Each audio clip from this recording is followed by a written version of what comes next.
Bonjour à tous, ravi de vous retrouver pour ce nouveau numéro de votre magazine Santé. On va parler d'une maladie connue depuis l'Antiquité, la cataracte. C'est une affection très fréquente chez les seniors puisqu'elle touche plus d'une personne sur 5 à partir de 65 ans et plus d'un tiers au-delà de 75 ans. Il s'agit d'une maladie de l'œil qui se traduit notamment par une baisse de la vue.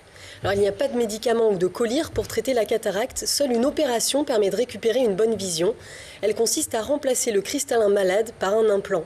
Alors, comment ça se passe? Qui est concerné? Quelle vision on a après l'opération? Pour en parler avec nous aujourd'hui, j'ai le plaisir d'accueillir Jean-Louis Gégère, patient opéré de la cataracte il y a 2 mois. Bonjour. Bonjour. J'ai le plaisir d'accueillir aussi Jean-Louis Hoffard. Louis Hoffard, vous êtes ophtalmologiste à l'hôpital de la Timone à Marseille. Bonjour. Bonjour. Et Bernard Hiddings, chef du service d'ophtalmologie justement de la Timone. Bonjour. Alors pour commencer, est-ce qu'on pourrait définir un petit peu ce qu'est la cataracte? On va voir une image, on va la commenter. Finalement, c'est quoi, professeur Hiddings? La cataracte, comme vous l'avez déjà déjà dit, c'est l'opacification du cristallin. Alors voilà, là on voit une image. Le cristallin est situé où ça? Alors, le cristallin est situé derrière l'iris, c'est-à-dire la pupille, c'est le petit rond noir que l'on voit au centre de l'iris. Et le cristallin, c'est une lentille biconvexe qui est située juste derrière l'iris et qui est amarrée à la périphérie de l'œil sur 360 degrés par un ligament qui s'appelle la zonule. Alors comment savoir qu'on est atteint de la cataracte? Généralement, ça va se manifester par une baisse de la vision qui est lente, progressive. Alors c'est pour ça que les patients ne s'en rendent pas forcément compte tout de suite. Ça peut durer plusieurs années. La vue baisse essentiellement. Après, d'autres symptômes peuvent apparaître comme des éblouissements, notamment lorsqu'il y a beaucoup de luminosité. La nuit, on va être gêné par les phares notamment. Et un ternissement, une modification des couleurs. Jean-Louis Gégère, vous, comment ça s'est manifesté pour vous? Exactement comme vient de le dire Louis Hoffard. Et en fait, c'est tellement lent, tellement progressif qu'on ne s'en rend pas tellement compte. Et je m'en suis rendu compte d'une façon, vous me pardonnerez de le raconter, en remplissant les pipettes pour faire le dosage de chlore de ma piscine. J'arrivais plus à mettre les gouttes dans la pipette, je les mettais à côté. Donc je me suis dit, il y a un problème à l'œil, je suis venu consulter à la Timone et ils m'ont dit que j'avais une cataracte. Alors, on utilise aussi souvent l'image des peintures de Monet, je crois, pour dire un petit peu, pour montrer qu'est-ce qu'on ressent en fait quand on a la cataracte, c'est ça? Tout à fait, parce que si on regarde l'évolution des peintures de Monet, on voit effectivement qu'il y a une modification des couleurs dominantes utilisées dans les tableaux, notamment avec, à la fin de sa vie, un aspect essentiellement orange-jaune de ces peintures par rapport aux peintures initiales.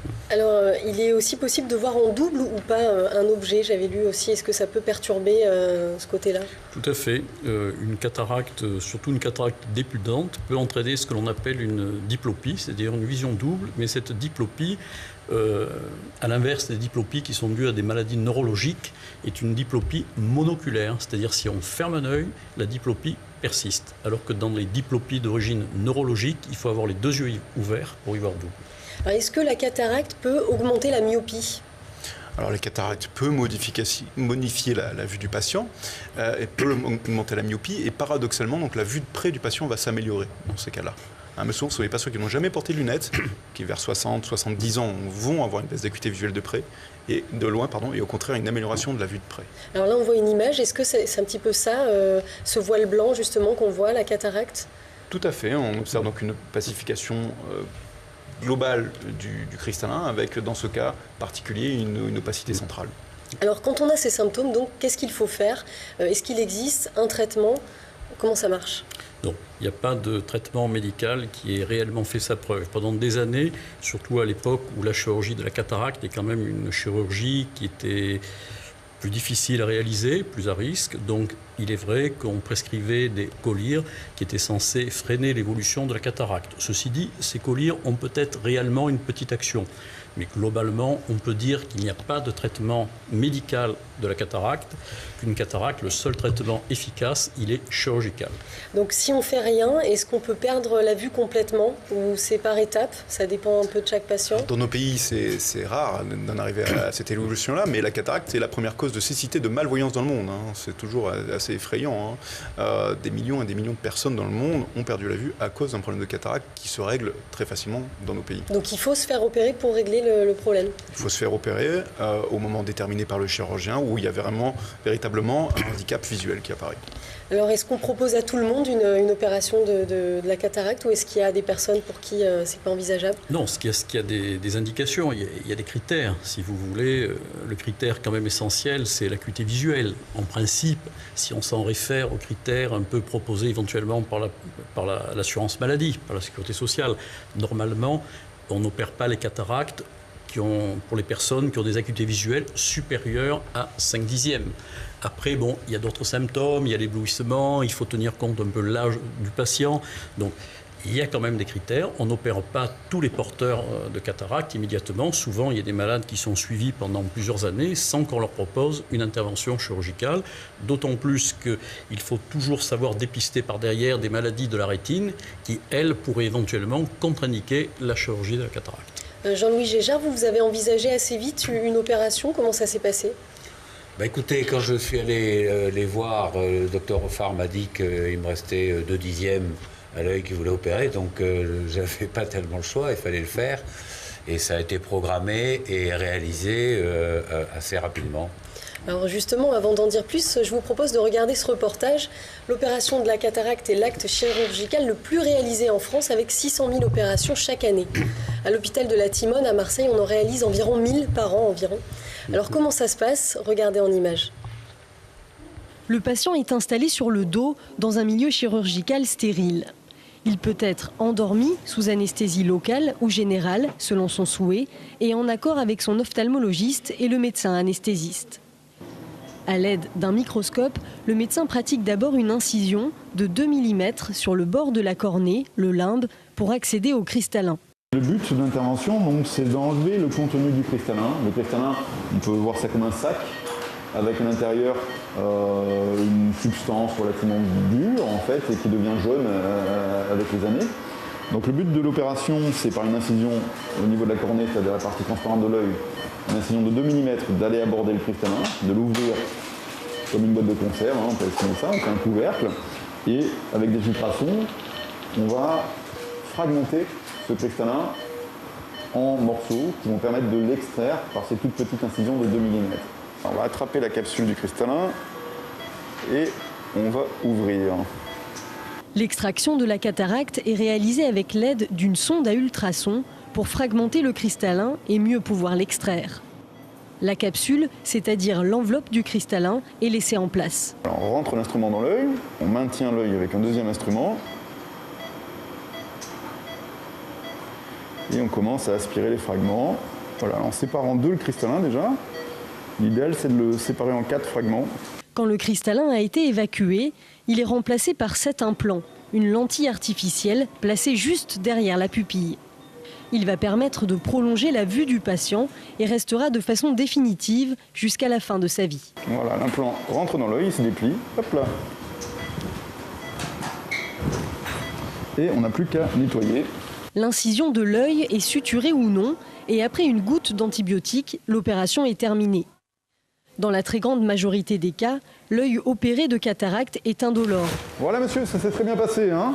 La vision s'améliore très rapidement et une correction adaptée par lunettes peut être prescrite au bout de quelques semaines. En général, le patient verra bien de loin, mais il devra encore porter des lunettes pour la vision de près. Alors cette opération est très rapide, mais est-ce qu'elle comporte des risques ? Comme tout acte chirurgical, effectivement, il y a des risques. C'est pour cela qu'il ne faut pas opérer trop tous les patients. Il faut que le rapport entre les bénéfices attendus et les risques encourus par le patient soit effectivement dans le sens du bénéfice. Le risque qu'on redoute le plus, c'est l'infection. Une fois sur 10 000, malgré toutes les précautions, péropératoire, post-opératoire, il peut y avoir un problème infectieux. De toute façon, le patient est informé, je crois. Il signe un papier au départ. Pour toute intervention chirurgicale, on lui donne une fiche d'information qui est éditée par la Société française d'ophtalmologie et il doit le lire calmement et signer.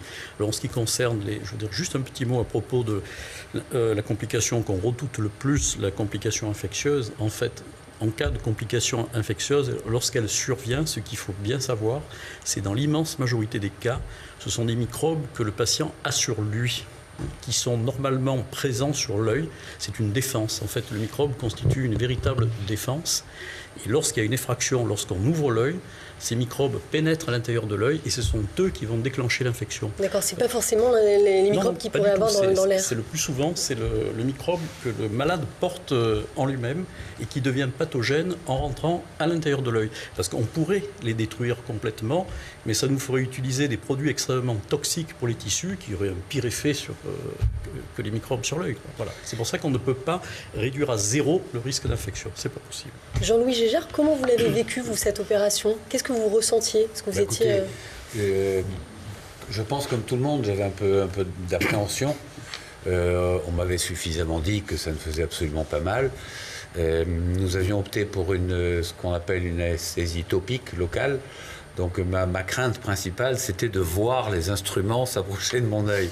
Et en fait, j'ai absolument rien vu, puisque bon, il y a la lampe là qui éclaire, qui éblouit, puis il y a des produits qui font une espèce de kaléidoscope dans l'œil.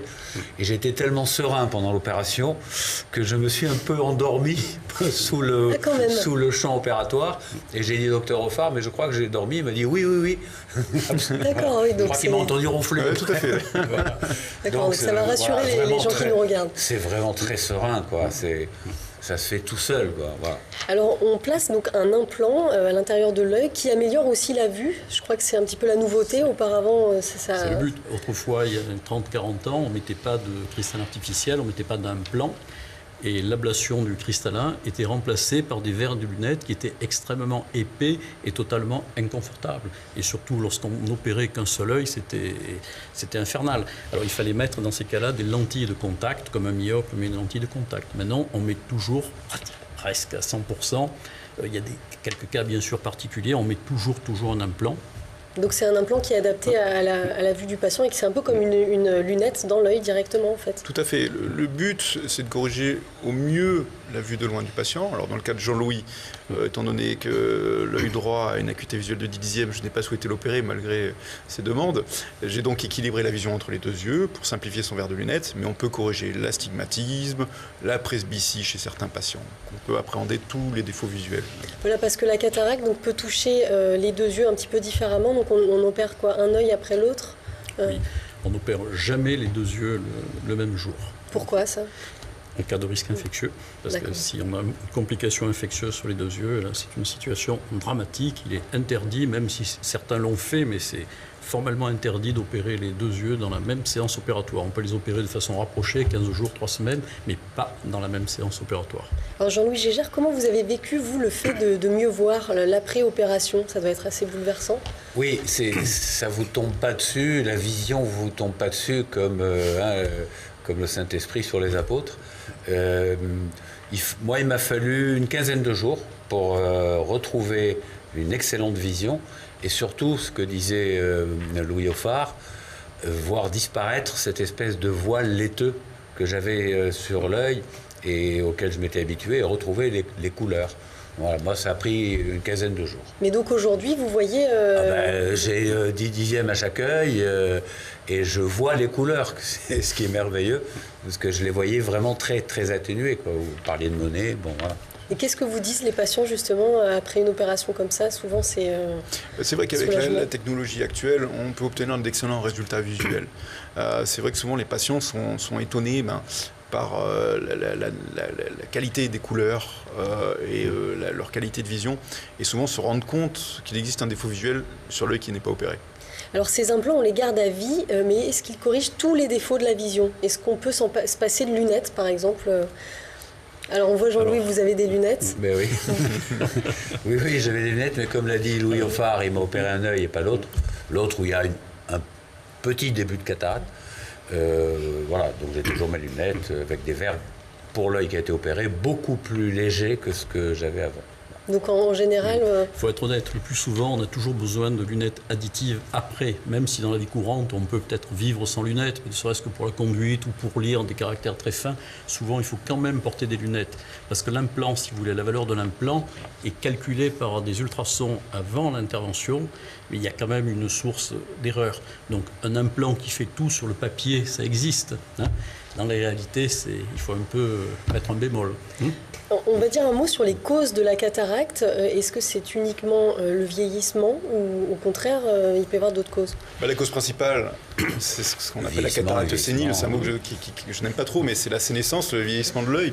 C'est l'évolution de l'œil, on va dire. C'est la cause essentielle. Alors après, effectivement, il y a ce qu'on appelle les cataractes secondaires. Alors ça peut être des maladies telles que le diabète, par exemple, qui vont accélérer l'apparition de la cataracte, ou des causes traumatiques, notamment. Une contusion, un choc sur l'œil peut accélérer la cataracte. Les patients jeunes qui présentent des cataractes, généralement, c'est post-traumatique. Après, il y a un certain nombre de pathologies, notamment des maladies endocriniennes qui peuvent entraîner des cataractes. Pour vous, Jean-Louis Gégère, justement, c'était quoi? Moi, c'était un médicament. Voilà. Donc là, il faudrait que les médecins s'entendent entre eux, parce qu'on vous soigne un truc avec de la cortisone qui vous flanque une cataracte, quoi. Bon. Donc j'espère qu'en opérant la cataracte, ils ne vont pas déclencher un problème au pied ou non, ils savent ce qu'ils font quand même. La cortisone a un effet secondaire bien connu. Ça entraîne une pacification, si elle est prise pendant longtemps, tout au moins, du cristallin, donc ça peut entraîner une cataracte. Il faut peut-être rajouter aussi une cause, les yeux qui ont été opérés pour une autre pathologie, en particulier une pathologie rétinienne, chirurgie que je pratique donc beaucoup. Cette chirurgie, c'est vrai, est à l'origine d'une opacification prématurée du cristallin, donc d'une cataracte. Alors combien coûte une intervention? Est-ce que l'assurance maladie prend tout en charge ou pas? Comment ça se passe? Alors c'est une réponse extrêmement difficile. Dans le cas du service public à l'hôpital, bien évidemment, le patient ne règle rien au médecin et à l'hôpital. Après, le coût va généralement être lié à l'implant que l'on utilise. Notamment en milieu libéral, si on souhaite effectivement corriger tous les problèmes de la vue, c'est-à-dire l'astigmatisme, la presbytie, l'implant a un coût. C'est extrêmement variable, ça peut être de quelques centaines d'euros à beaucoup plus important en fonction du lieu où on se fait opérer, des honoraires du médecin. Donc c'est une réponse relativement délicate. Oui. Aujourd'hui, est-ce qu'on peut opérer aussi pour toutes les affections de la vue? Donc en plus de la cataracte, par exemple la presbytie ou l'astigmatisme? Tout à fait. Toutes les anomalies de la réfraction, c'est-à-dire la myopie, l'hypermétropie, l'astigmatisme et la presbytie, peuvent bénéficier d'une opération, notamment avec le progrès des nouvelles machines, des nouveaux lasers. Je crois qu'on va en parler un peu plus tard. Et justement, voilà, on va en parler tout de suite. Donc ces nouveaux lasers, vous allez bientôt en obtenir un dans le service. Donc c'est prévu pour la fin de l'année, peut-être, on va dire. D'ici fin 2012. Alors qu'est-ce que ça va changer? On va voir des images de ces lasers, si vous pourrez nous les commenter.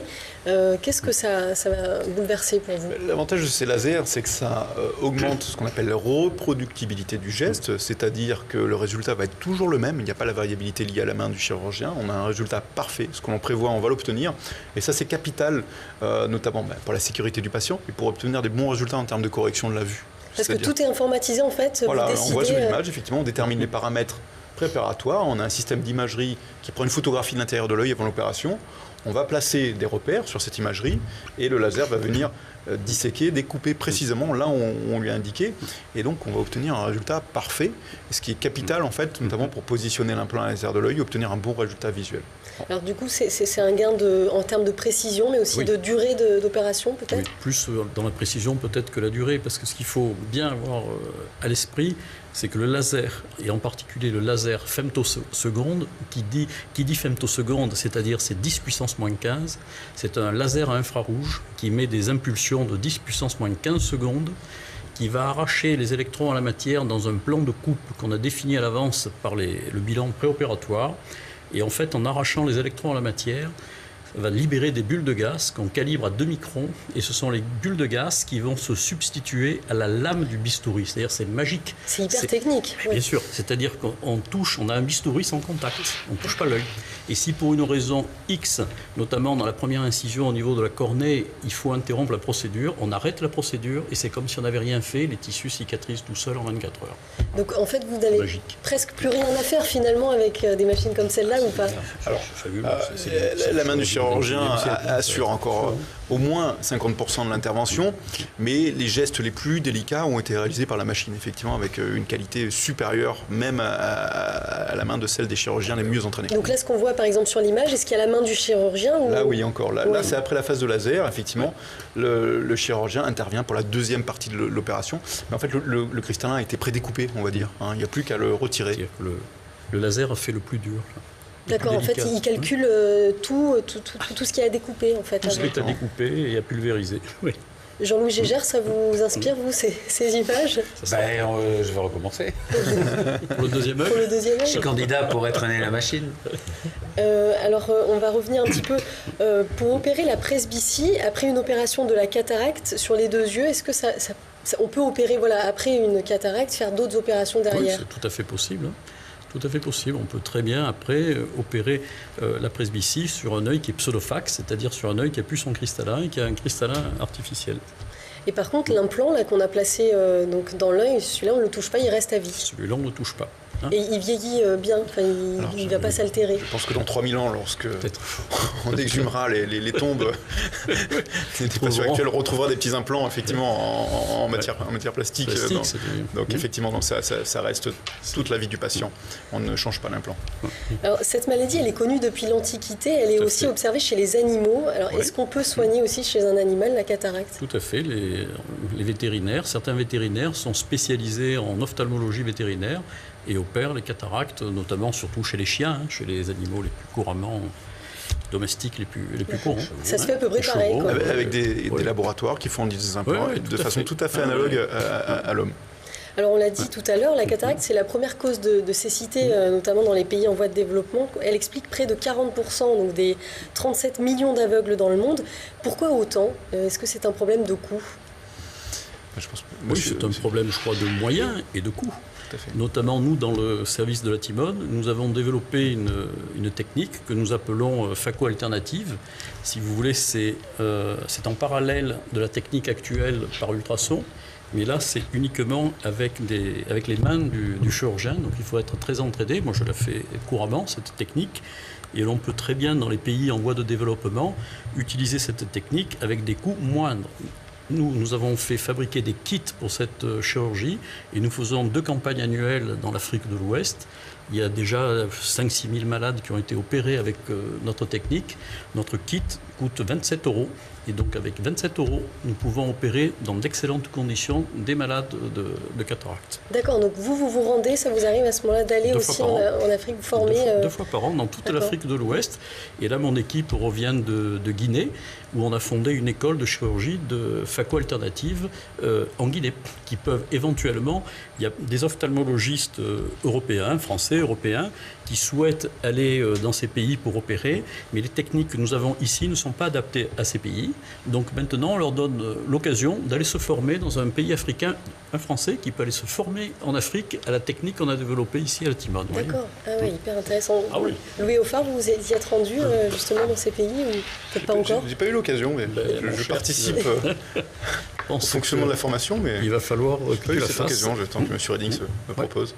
Alors sinon, pour continuer sur la cataracte, donc on a dit si on est myope, astigmate, presbyte et qu'on a un début de cataracte, est-ce que le coût de l'opération, par exemple, va être le même ou pas pour le patient? Ce qui change, c'est l'implant, effectivement. Donc, nous avons à notre disposition un certain nombre d'implants, mais des implants, il y a des implants très perfectionnés qui sont pratiquement réalisés sur mesure. C'est des coûts de l'ordre de 500 € pour ces implants très, très, très développés. Donc, bon, c'est des coûts relativement contrôlés. Donc on va vers la fin de l'émission. Où est-ce qu'il faut être suivi? Alors voilà, quand on a un problème de cataracte, quand on voit trouble, qui il faut consulter? Il faut consulter un ophtalmologiste. Puis c'est lui qui va décider quand est-ce qu'on va se faire opérer. Et c'est lui qui doit porter l'indication opératoire ou pas. Jean-Louis Gégère, vous, aujourd'hui, vous êtes un homme heureux, vous voyez bien. Totalement. Oui, très bien. Bon, écoutez, messieurs, je vous remercie en tout cas d'être venus sur le plateau. Pour plus d'informations, je crois que vous pouvez vous rendre sur le site du syndicat des ophtalmologistes de France. En tout cas, merci à vous d'être venus. Merci à vous de nous avoir suivis. Je vous retrouve la semaine prochaine pour un nouveau C'est la santé. Très bonne journée à tous.